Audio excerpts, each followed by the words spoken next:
ബിസ്മില്ലാഹിർ റഹ്മാനിർ റഹീം. വലഖദ് യസ്സർനൽ ഖുർആന ലിദ്ദിക്രി ഫഹൽ മിൻ മുദ്ദക്കിർ. പ്രിയപ്പെട്ട സഹോദരങ്ങളെ, സലാമുൻ അലൈക്കും. സൂറത്തു അൽ ഖമറിലെ ആവർത്തിച്ചു വന്ന ഒരു വചനമാണ്, 5-6 തവണ ആവർത്തിച്ചു വന്ന ഒരു വചനമാണ് ഞാൻ നിങ്ങളെ വായിച്ചു കേൾപ്പിച്ചത്. നമ്മുടെ ചില സഹോദരങ്ങളിൽ നിന്ന്, സുഹൃത്തുക്കളിൽ നിന്ന് നിരന്തരമായി നാം കേട്ടുകൊണ്ടിരിക്കുന്ന ഒരു സംശയമാണ്, മാഷ് ഈ പറയുന്നത് പോലെ ഇത്ര കഠിനമായിട്ട് എന്തിനാണ് അള്ളാഹു മനുഷ്യരോട് സംവദിക്കുന്നത്? ലളിതമായി സംവദിച്ചാൽ പോരെ എന്നുള്ള ഒരു നിരന്തരമായി ചോദിച്ചുകൊണ്ടിരിക്കുന്ന ഒരു ചോദ്യമാണ് നമ്മുടെ സഹോദരങ്ങളുടെ ഭാഗത്ത് നിന്ന്. ചോദ്യം ന്യായമാണ്. കാരണം ഖുർആനിൽ തന്നെ ഖുർആൻ പറയുന്നുണ്ട്, വലഖദ് യസ്സർനൽ ഖുർആനിനെ നാം ലളിതമാക്കിയിരിക്കുന്നു എന്ന്. അനുസ്മരിക്കുന്നവർക്ക് വേണ്ടി ആരുണ്ട് സ്മരിക്കാൻ എന്ന് 3-4-5 തവണ ചോദിച്ചുകൊണ്ടേയിരിക്കുന്നുണ്ട്. 5-6 തവണ, 5 എൻ്റെ കൃത്യം ഓർമ്മ. അപ്പോൾ ഇങ്ങനെ ചോദിച്ചുകൊണ്ടിരിക്കുന്ന ഒരു ചോദ്യം ഉണ്ടായിരിക്കെ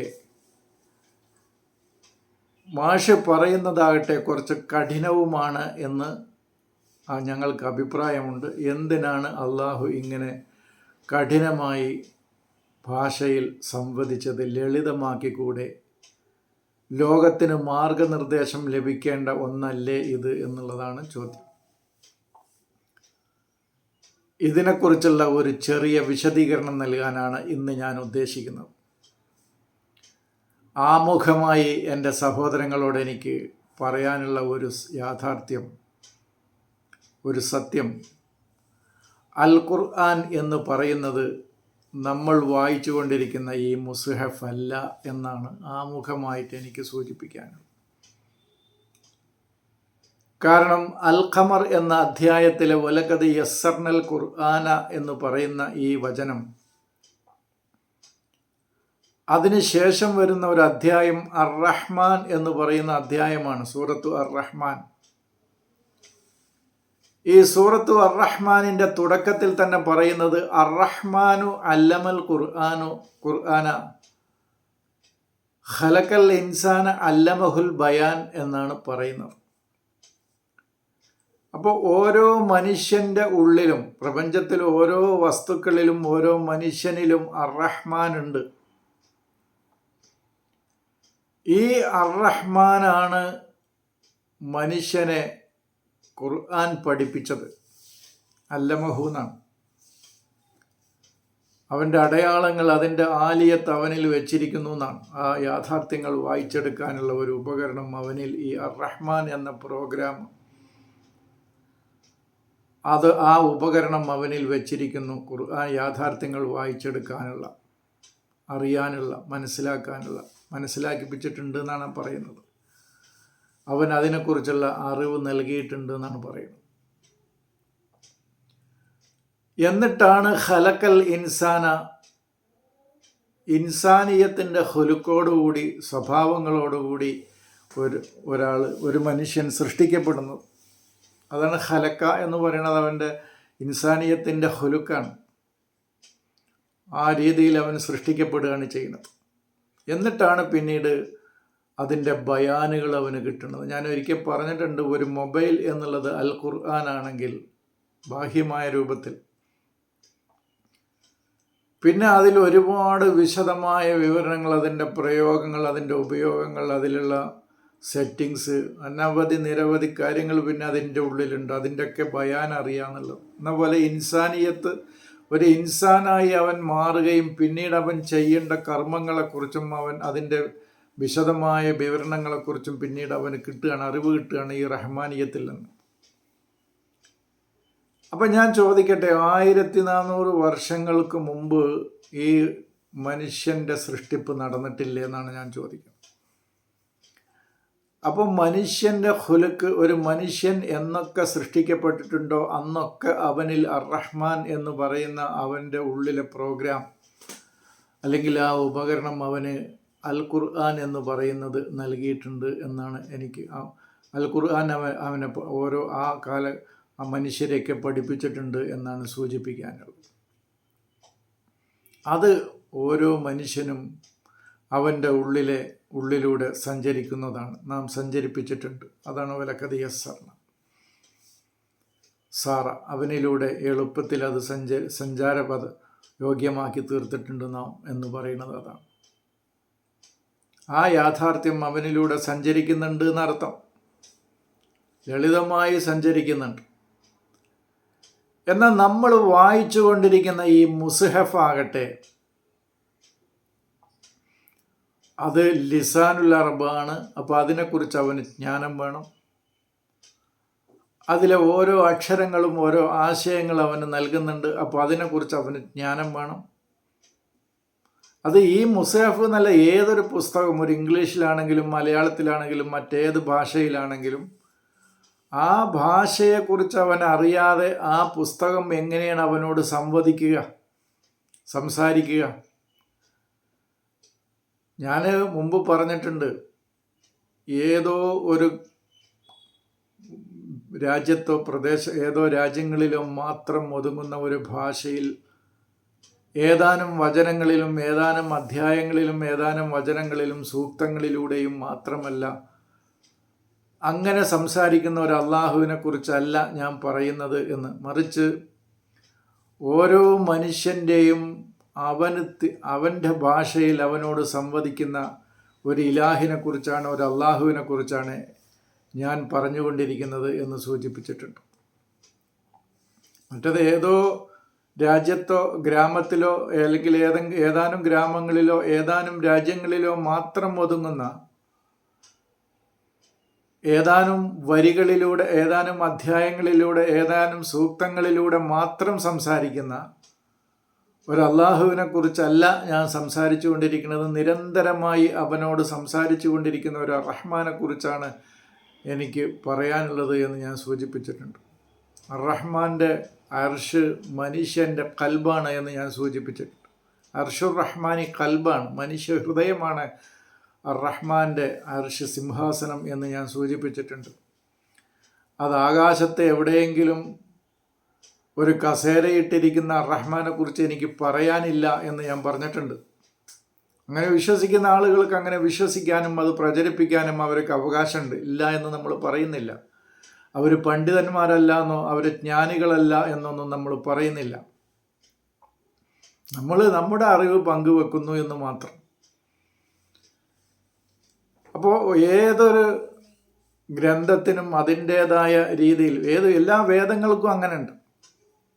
ഇപ്പം ഞാൻ കഴിഞ്ഞ ക്ലാസ്സിൽ ഏതോ ഒരു ക്ലാസ്സിൽ സൂചിപ്പിക്കുകയുണ്ടായി. ഇപ്പോൾ ഹൈന്ദവ വേദങ്ങളാണെങ്കിലും ക്രൈസ്തവ വേദങ്ങളാണെങ്കിലും മുസ്ലിങ്ങളുടെ ഖുർആനാവുന്ന വേദമാണ്, ഈ മുസ്ഹഫാവുന്ന വേദമാണെങ്കിലും അതിനൊക്കെ കൃത്യമായ ഭാഷയും അതിന് കൃത്യമായ പ്രയോഗങ്ങളൊക്കെ ഉണ്ട്. അത് അറിയാതെ അത് മനസ്സിലാക്കുക പ്രയാസമാണ്, അത് ഖാസാണ്, അത് ആമല്ല എന്ന് തന്നെയാണ് ഇപ്പോഴും എനിക്ക് പറയാനുള്ളത്. അത് എല്ലാ ആളുകളോടും അത് സംസാരിക്കൂല. അത് നിങ്ങൾ എന്ത് വിചാരിച്ചാലും ശരി, ഖുർആൻ ലോകത്തുള്ള നമ്മുടെ ഈ വായിച്ചുകൊണ്ടിരിക്കുന്ന ഈ മുസ്ഹഫ് ലോകത്തുള്ള എല്ലാ മനുഷ്യരോടും സംസാരിക്കുമെന്ന് നിങ്ങൾക്ക് അഭിപ്രായമുണ്ട്. പോട്ടെ, പാരമ്പര്യമായി നമ്മൾ എഴുതിയ വിശദീകരണമായ പരിഭാഷകളുണ്ടല്ലോ ഖുർആനിൻ്റെ, ആ പാരമ്പര്യ അർത്ഥം മനസ്സിലാക്കാൻ ലോകത്തുള്ള മനുഷ്യർക്ക് മുഴുവൻ സാധിക്കുമോ എന്നാണ് എനിക്ക് ചോദിക്കാനുള്ളത്. ഖുർആൻ വായിച്ചാൽ, ഇപ്പോൾ ഈ മുസ്ഹഫ് വായിച്ചാൽ നമ്മളുടെ ഈ വായന വിടുക, നിങ്ങൾ പാരമ്പര്യ അർത്ഥപ്രകാരമുള്ള ആ അർത്ഥം തന്നെ മുസ്ഹഫിൻ്റെ ആ അർത്ഥം 150 കോടി മുസ്ലിങ്ങളുണ്ടെങ്കിൽ അതിൽ എത്ര കോടിക്ക് അതിൻ്റെ പാരമ്പര്യ അർത്ഥം തന്നെ അറിയാൻ കഴിയും? അതിൽ തന്നെ അറിയുന്ന ആളുകൾ തന്നെ ഇപ്പോഴും തർക്കത്തിലാണ്. അപ്പോൾ അതിൻ്റെ അർത്ഥം, അതിൻ്റെ ആശയം അത്ര ലളിതമല്ല എന്നല്ലേ? പാരമ്പര്യ അർത്ഥപ്രകാരം തന്നെ 700 കോടി അല്ലെങ്കിൽ 800 കോടി ജനങ്ങളെ നിങ്ങൾ വിടൂ. 150 കോടി മുസ്ലിങ്ങൾ ഏകദേശം ഞാൻ പറയുന്നത് ഉണ്ടെന്ന് പറയപ്പെടുന്നു കണക്കുകൾ. ആ പറയപ്പെടുന്ന 150 കോടിയോളം വരുന്ന മുസ്ലിങ്ങളിൽ എത്ര മുസ്ലിങ്ങൾക്ക് പാരമ്പര്യ അർത്ഥം പ്രകാരം ഈ ഖുർആനിൻ്റെ ആശയം ഖുർആൻ വായിച്ചാൽ ഗ്രഹിക്കാൻ കഴിയും? ആദ്യം മുതൽ ഖുർആൻ എടുത്തിങ്ങോട്ട് തുറന്നു വെച്ചിട്ട് വായിച്ചിട്ട് അതിൻ്റെ ആശയം ലോകത്ത് എത്ര മുസ്ലിങ്ങൾക്ക് പറയാൻ കഴിയും എന്നാണ് എനിക്ക് ചോദിക്കാനുള്ളത്. അപ്പോൾ മാനവരാശിയോട് മുഴുവൻ സംസാരിച്ചു കൊണ്ടിരിക്കുന്ന ഖുർആൻ ഏതാണ്, അങ്ങനെ ഒരു മനുഷ്യനെ സൃഷ്ടിക്കുന്ന ആ ഖുർആൻ ഏതാണ് എന്നുള്ളത്, ആ റഹ്മാൻ പഠിപ്പിക്കുന്ന ഖുർആൻ ഏതാണെന്ന് എൻ്റെ സഹോദരങ്ങൾ ചിന്തിക്കുക, എന്നിട്ട് തീരുമാനത്തിലെത്തുക. അപ്പോൾ ഞാൻ പറയുന്നത്, ഇപ്പോൾ ഹൈന്ദവ വേദങ്ങൾക്ക് അതിൻ്റേതായ രീതിയിലുണ്ട്. അതിനെ ആത്മീയമായിട്ടും വായിക്കാതെ അതിൻ്റെ ആശയം വ്യക്തമാവില്ല എന്ന് ഞാൻ എല്ലാ രീതിയിലും ഇതിൻ്റെ പഠനത്തിലൂടെ കടന്നു പോയിട്ടുണ്ട്. അതിൻ്റെ ആത്മീയ തലത്തിൽ, അതിൻ്റെ ബാഹ്യമായ തലത്തിലൂടെ എല്ലാ രീതിയിലും ഇന്ന് എഴുതപ്പെട്ട ഒരുവിധമുള്ള രീതിയിലൂടെയൊക്കെ അതിൻ്റെ വ്യാഖ്യാനങ്ങളിൽ, അതിൻ്റെ വിശദീകരണങ്ങളിലൂടെ കടന്നു പോയിട്ടുണ്ട്. പക്ഷേ എനിക്ക് ലളിതമായിട്ട് കുറച്ചൊക്കെ തോന്നിയത് അതിൻ്റെ നമ്മളിപ്പോൾ വായിച്ചു കൊണ്ടിരിക്കുന്ന ആത്മീയ തലത്തിലാണ്. കാരണം ഏറ്റവും ചുരുങ്ങിയത് ഒരു വാക്കിന് ഒരു അർത്ഥതലം നമ്മൾ മനസ്സിലാക്കിയാൽ മതി. മറ്റതല്ല, ആ ആയത്തിൽ ആ അർത്ഥമാണെങ്കിൽ ഈ ആയത്തിൽ വേറെയാണ് ആ വാക്കിന് അർത്ഥം, മറ്റൊരായത്തിൽ വേറെയാണ്. ഇപ്പോൾ ലറബക്ക് ഒരു സ്ഥലത്ത് വെട്ടുക എന്നാണെങ്കിൽ, ഒരു സ്ഥലത്ത് തല്ലുക എന്നാണെങ്കിൽ, ഒരു സ്ഥലത്ത് ഉദാഹരിക്കുക എന്നാണെങ്കിൽ, സ്വലാത്തിന് ഒരു സ്ഥലത്ത് പ്രാർത്ഥന എന്നാണെങ്കിൽ, ഒരു സ്ഥലത്ത് ആശീർവാദം എന്നാണെങ്കിൽ, ഒരു സ്ഥലത്ത് സലവാത്ത് എന്നുള്ളതിന് ജൂതപ്പള്ളികൾ എന്നാണെങ്കിൽ, ഒരു സ്ഥലത്ത് നമസ്കാരം എന്നാണെങ്കിൽ, ഒരു സ്ഥലത്ത് സല്ലൂഹു എന്ന് പറഞ്ഞാൽ കരിക്കുക എന്നാണെങ്കിൽ, ഒരു സ്ഥലത്ത് സലാത്ത് ചൊല്ലുക എന്നാണെങ്കിൽ, ഒരു സ്ഥലത്ത് സ്വലാത്ത് ചെയ്യുക എന്നാണെങ്കിൽ, ഇങ്ങനെ നിരവധി അർത്ഥങ്ങളാണ് ഒരു പദത്തിന് തന്നെ പാരമ്പര്യാർത്ഥപ്രകാരം. അപ്പോൾ എനിക്ക് ലളിതമായിട്ട് തോന്നിയത് ഇതാണ്. മാത്രമല്ല, ഇത് ഓരോ അക്ഷരങ്ങളുടെയും ആശയങ്ങളുടെയും അർത്ഥങ്ങൾ നമുക്ക് തരുന്നുണ്ട്. അത് പഠിച്ചാൽ ഏകദേശം ബാക്കിയുള്ളതൊക്കെ മനസ്സിലാക്കാൻ കഴിയും. ഇപ്പോൾ ഹൈന്ദവ വേദം, ദേവേന്ദ്രൻ എന്ന് പറഞ്ഞാൽ ഇന്ദ്രിയങ്ങളുടെ ദേവൻ എന്ന് പറയുമ്പോൾ മനസ്സാണ്. അതൊരു വ്യക്തിയായിട്ട് കാണുന്ന, ചരിത്രമായിട്ട് അല്ല ഇത് മനസ്സിലാക്കേണ്ടത്. എല്ലാ വേദങ്ങളും അങ്ങനെ തന്നെയാണ്. ഇപ്പോൾ ഹൈന്ദവ വേദം പ്രകാരം അതും ചരിത്രപരമായിട്ട് കണ്ട വെറും തമാശയായിട്ട് അതൊക്കെ നമുക്ക് മനസ്സിലാക്കാൻ കഴിയുള്ളൂ. കാരണം മഹാനെന്ന് പറയുന്ന വ്യക്തികൾ വരെ ഒളിഞ്ഞ് ശത്രുക്കളെ അമ്പെയ്ത് കൊല്ലുന്ന കഥകൾ, അങ്ങനെ നിരവധി കഥകൾ. ഇപ്പോൾ ശ്രീരാമൻ തന്നെ പറയാം, അദ്ദേഹം ബാലിയെ കൊല്ലുന്നത് ഒളിഞ്ഞു നിന്ന ബ്രഹ്മാസ്ത്രം എഴുതിട്ടാണ്. അപ്പോൾ അതിൻ്റെയൊക്കെ മനുഷ്യൻ്റെ ബോധതലമാണ് ശ്രീരാമൻ, ശുദ്ധ ബോധതലമാണ് എന്ന് മനസ്സിലാക്കുമ്പോൾ മനസ്സിൻ്റെ ആ ഇച്ഛകളെ, ആഗ്രഹങ്ങളെ, ദുരാഗ്രഹങ്ങളെ നേരിട്ട് ബുദ്ധിക്ക് കൊല്ലുക എന്ന് പറയുന്നത് പ്രയാസകരമാണ്. ബ്രഹ്മമാവുന്ന അസ്ത്രം എന്ന് പറഞ്ഞാൽ, ബ്രഹ്മം എന്ന് പറയുന്ന ഈ പ്രപഞ്ചത്തിലെ സർവ്വ വസ്തുക്കളും അതിൻ്റെ വ്യവസ്ഥ അടങ്ങുന്നതാണ് ബ്രഹ്മം എന്ന് പറയുന്നത്. ആ അസ്ത്രമാണ് അത്. പക്ഷേ 99% ആ വേദത്തിൻ്റെ അനുയായികൾ അതിൻ്റെ ബാഹ്യാർത്ഥത്തിലാണ് ഇപ്പോഴും മനസ്സിലാക്കുന്നത്. നമ്മൾ എന്താ ചെയ്യുക? സത്യത്തിൽ ഓരോ മനുഷ്യൻ്റെ ഉള്ളിലുള്ള ഉന്നതമായ ബോധതലം അല്ലെങ്കിൽ ശുദ്ധമായ ബോധതലം ആ മനസ്സിൻ്റെ ദുരാഗ്രഹങ്ങളെ വധിച്ചു കളയുന്നതാണ്. ഖുർആനും ഈ രീതിയിലുള്ള വധങ്ങളെക്കുറിച്ചാണ് ഖുർആൻ, വേദങ്ങളൊക്കെ പറയുന്നത് അതാണ്. പക്ഷെ സങ്കടകരമെന്ന് പറയട്ടെ, 99% ആളുകളും, എല്ലാ വേദത്തിൻ്റെ അനുയായികളും ഇതിനെ ബാഹ്യമായ രീതിയിലാണ് കാണുന്നത്. ബാഹ്യമായ അർത്ഥത്തിലാണ് മനസ്സിലാക്കിയത്. അതുകൊണ്ട് തന്നെ ഇതിൻ്റെ ആശയം ആളുകൾക്ക് മനസ്സിലാക്കാൻ കഴിഞ്ഞില്ല എന്നുള്ളതാണ് എനിക്ക് സൂചിപ്പിക്കാനുള്ളത്. ഇപ്പോൾ ഹൈമിൽ നിന്ന് ഇബ്രാഹ് ചെയ്യുന്നവനാണ് ഇബ്രാഹിം എന്ന് പറയുമ്പോൾ അത് നമ്മൾ വിശദീകരിച്ചിട്ടുണ്ട്. അതുകൊണ്ടാണ് അറബി മാത്രം പറയുന്നത്. ഒഹും ഫി കുല്ലി വാദിൻ യഹീമു എന്ന് പറഞ്ഞല്ലോ. പിന്നെ ഹൈമ്, ആ ഹൈമിൽ നിന്ന് ഇബ്രാഹ് രക്ഷപ്പെടുകയും അതിൽ നിന്ന് ബരി ആവുകയും ചെയ്യുന്ന ആൾ ഇബ്രാഹിം. ഇങ്ങനെ വാക്കുകളുടെ അർത്ഥം എല്ലാത്തിലുമുണ്ട്. ഇപ്പം ദേവേന്ദ്രൻ എന്ന് ഞാൻ പറഞ്ഞു, ഇന്ദ്രിയങ്ങളുടെ ദേവെന്ന് പറയുന്നത് മനസ്സാണെന്ന് ഞാൻ സൂചിപ്പിച്ചു. ഇങ്ങനെയെല്ലാം ഇപ്പോൾ 10 തല രാവണനുണ്ട് എന്ന് പറയുമ്പോൾ പഞ്ചേന്ദ്രിയങ്ങളും പിന്നീട് മനുഷ്യൻ്റെ കൈകാലുകളും ഒക്കെ അതൊക്കെ നിങ്ങൾ പഠിക്കുക. എനിക്കതിനെക്കുറിച്ച് ഒരുപാട് ക്ലാസ്സുകൾ കേട്ട അറിവും കുറച്ച് വായിച്ച അറിവുള്ളൂ. അത് ആഴത്തിലറിയുന്ന ആളുകളിൽ നിന്ന് നിങ്ങൾ ചോദിച്ചറിയാം എന്താണ് ഈ അങ്ങനെ പറയാനുള്ള കാരണം എന്ന് പറയുന്നത്. അപ്പോൾ അതുപോലെ തന്നെ പിന്നെ പഞ്ചപാണ്ഡവർ എന്നൊക്കെ പറയുന്നത് 5 ആളുകളായിട്ടാണ് 99% ആ വേദത്തിൻ്റെ അനുയായികൾ കാണുന്നത്. പക്ഷെ അതിനെക്കുറിച്ച് ആഴത്തിൽ പഠിച്ച് മനസ്സിലാക്കിയ ആളുകളുടെ ക്ലാസ്സുകൾ ഞാൻ നിരന്തരമായി കേട്ടിട്ടുണ്ടായിരുന്നു മുമ്പ് കാലഘട്ടത്തിൽ. നമ്മൾ ഈ വായനയിലേക്ക് വന്നതിന് ശേഷം മറ്റു വേദങ്ങളിലും ഇത് തന്നെയാണോ പറയുന്നത് എന്നറിയാൻ വേണ്ടിയിട്ട് 2-3 വർഷം നിരന്തരമായി ആ ക്ലാസ്സുകൾ അതിനെക്കുറിച്ച് ആഴത്തിൽ പഠിച്ച ആളുകളുടെ ക്ലാസ്സുകൾ കേട്ടിരുന്നു.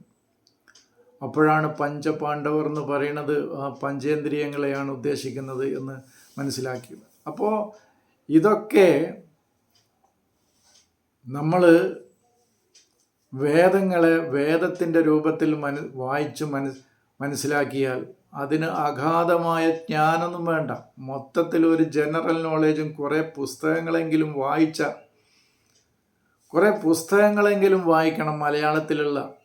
അങ്ങനെ വായിക്കുമ്പോഴാണ് നമ്മൾ ഈ പറയുന്ന കുറച്ച് ഒരു തിരിച്ചറിവ്, കുറച്ചൊരു ചെറിയൊരു ചിന്തയും ഉണ്ടെങ്കിൽ മനസ്സിലാക്കാൻ കഴിയുന്ന രീതിയാണ് ഖുർആനിൻ്റെ മുസ്ഹഫിൻ്റെ ഇപ്പോൾ നമ്മൾ ഈ വായിക്കുന്ന രീതി എന്നാണ് എനിക്ക് സൂചിപ്പിക്കാനുള്ളത്.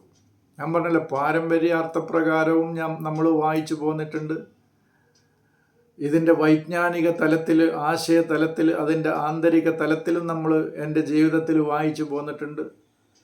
അതിൻ്റെ രാഷ്ട്രീയ ലൈനിലൂടെ അതിനെ വിശദീകരിച്ച വിശദീകരണങ്ങളും വായിച്ചിട്ടുണ്ട്.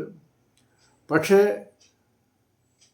മനുഷ്യനെ സംസ്കരിക്കാനും പിന്നെ ശുദ്ധീകരിക്കാനും അവനെ ശാന്തമായ സമാധാനമായ പൂർണ്ണമായ ഒരു ലോകത്തേക്ക് അവനെ കൊണ്ടുവരാനും അവന് പെട്ടെന്ന് മറ്റുള്ളതിനേക്കാളൊക്കെ ഒന്നുകൂടി ലളിതമായി കാര്യങ്ങൾ ഗ്രഹിക്കാനും പറ്റിയ വായന ഇതാണ് എന്നാണ് എനിക്ക് സൂചിപ്പിക്കാനുള്ളത്. ഞാൻ എൻ്റെ ബോധ്യമല്ലേ പറയാൻ കഴിയുള്ളൂ.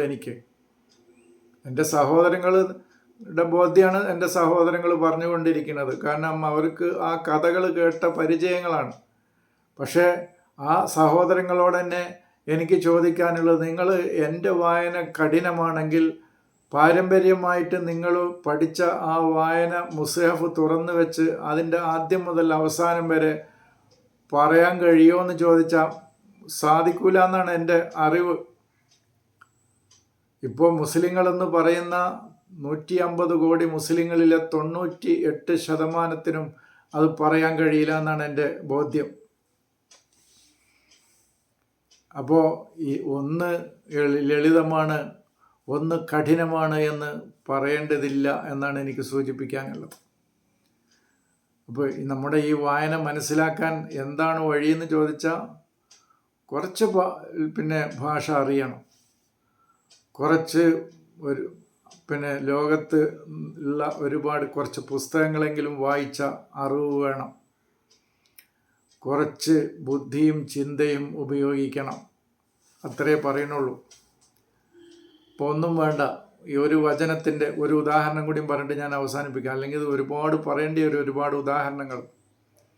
ഇപ്പം ഞാൻ സൂറത്ത് അൻഫാലിലെ 12-ാമത്തെ വചനം ഒരിക്കൽ വിശദീകരിക്കേണ്ടത്, നിങ്ങൾക്ക് ജലം ഞാൻ ആകാശത്തിൽ നിന്ന് ഇറക്കി തന്നിരിക്കുന്നു.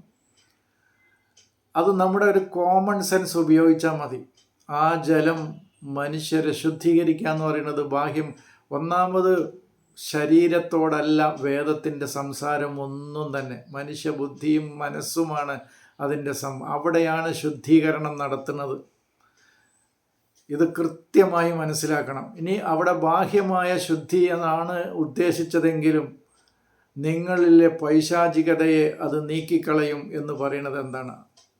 നമ്മുടെ ഇവിടെ ഉള്ളിലെ പൈശാചികത എന്ന് പറഞ്ഞാൽ അജ്ഞതയാണ്, പകയാണ്, ശത്രുതയാണ്, ഞാനെന്ന ഭാവമാണ്, അഹങ്കാരമാണ്, വെറുപ്പാണ്, ഭയമാണ്, ഇങ്ങനെ പോകുന്നു. ഇതൊക്കെയാണ് പൈശാചികത. ഇതൊക്കെ നീക്കും എന്ന് പറയുന്നത് എന്താണ്? അപ്പം ജ്ഞാനജലം, അറിവ് കിട്ടുന്നതോടുകൂടി അവൻ്റെ അജ്ഞതയാണ് മനുഷ്യൻ്റെ ഭയത്തിൻ്റെയും വെറുപ്പിൻ്റെയും ദുരാഗ്രഹത്തിൻ്റെയും ഒക്കെ കാരണം. ആ ജ്ഞാനം ലഭിക്കുമ്പോൾ അത് നീങ്ങാണ് ചെയ്യുന്നത്. നിങ്ങളെ ഹൃദയങ്ങളെ അത് റബത്ത് ചെയ്യും, പരസ്പരം ബന്ധിപ്പിക്കും എന്ന് പറയുന്നുണ്ട്. നിങ്ങളുടെ കാൽപാദങ്ങളെ ആ വെള്ളം ഉറപ്പിച്ചു നിർത്തും എന്ന് പറയുന്നുണ്ട്. കാൽ ഉറപ്പിച്ച് നിർത്തിയ അതൊക്കെ നമ്മൾ വിശദമായി ഇവിടെ ഒരു കോമൺ സെൻസ് ഉപയോഗിച്ച ഈ ജലത്തിൻ്റെ 4 ഗുണങ്ങൾ അത് ആകാശത്ത് നിന്ന് പെയ്തിറങ്ങുന്ന മഴയാണോ എന്നുള്ളത് ചിന്തിച്ച ഏത് സഹോദരങ്ങൾക്ക് കോമൺ സെൻസ് ഉപയോഗിച്ചാൽ മനസ്സിലാക്കാൻ കഴിയാത്തത്? ആർക്കാ മനസ്സിലാക്കാൻ കഴിയാത്തത്? അപ്പോൾ ഇത് ഇങ്ങനെ ഓരോ ഉദാഹരണങ്ങളാണ്. ഏത് മലയുടെ മുകളിലേക്കാണ് ഖുർആൻ ഇറങ്ങിയാൽ ആ മല പൊട്ടിത്തകരുക? ഏത് മലകളാണ് ഖുർആൻ കൊണ്ട് സഞ്ചരിപ്പിക്കപ്പെടുക? വലൗഅന്ന ഖുർആനൻ സുയ്യിറത്ത് ബിഹിൽ ജിബാലു എന്ന് ഖുർആൻ പറയുന്നു. ഏത് മലകളാണ് സഞ്ചരിപ്പിക്കപ്പെടുക? ഏത് മരിച്ചവരാണ് ഖുർആൻ കൊണ്ട് സംസാരിക്കുക? അപ്പോൾ ആ മരണം ഏതാണ്? അജ്ഞതയുടെ, ആത്മീയതയുടെ മരണമല്ലേ എന്നുള്ളത് മനസ്സിലാക്കാൻ കോമൺ സെൻസ് പോരെ. ഇങ്ങനെ നമ്മൾ ഓരോന്നും കൂടെ പറഞ്ഞാൽ അത് വിഷയം വലുതായിപ്പോവും. മണിക്കൂറുകൾ ഒരുപാട് പറയേണ്ടി വരും. അപ്പോൾ നമ്മൾ പറയുന്നത് അല്പം ഭാഷ അറിയണം എന്നുള്ളത് നിർബന്ധമാണ്. പിന്നീട് കുറേ പുസ്തകങ്ങളെങ്കിലും വായിച്ച അറിവുണ്ടാകണം. വെറും പടുവാകാൻ പാടില്ല എന്നർത്ഥം. പിന്നെ കുറച്ച് കോമൺ സെൻസ്, കുറച്ച് ബുദ്ധിയും ചിന്തയും അത്യാവശ്യം ഉപയോഗിക്കണം. ഈ കാര്യങ്ങളുണ്ടെങ്കിൽ മനസ്സിലാക്കാവുന്നതേ ഉള്ളൂ മുസ്ഹഫ് എന്നാണ് എനിക്ക് അതിനെക്കുറിച്ച് സൂചിപ്പിക്കാനുള്ളത്. ബാക്കി ഇതിൻ്റെ വിശദമായ വിവരണങ്ങൾ തുടർ ക്ലാസ്സുകളിലൊക്കെ വരും. അപ്പോൾ ഒന്നുകൂടി വ്യക്തമാവും എന്ന് മാത്രം പറഞ്ഞുകൊണ്ട് ഞാൻ ഈ ക്ലാസ് ഇവിടെ അവസാനിപ്പിക്കുന്നു. സലാം.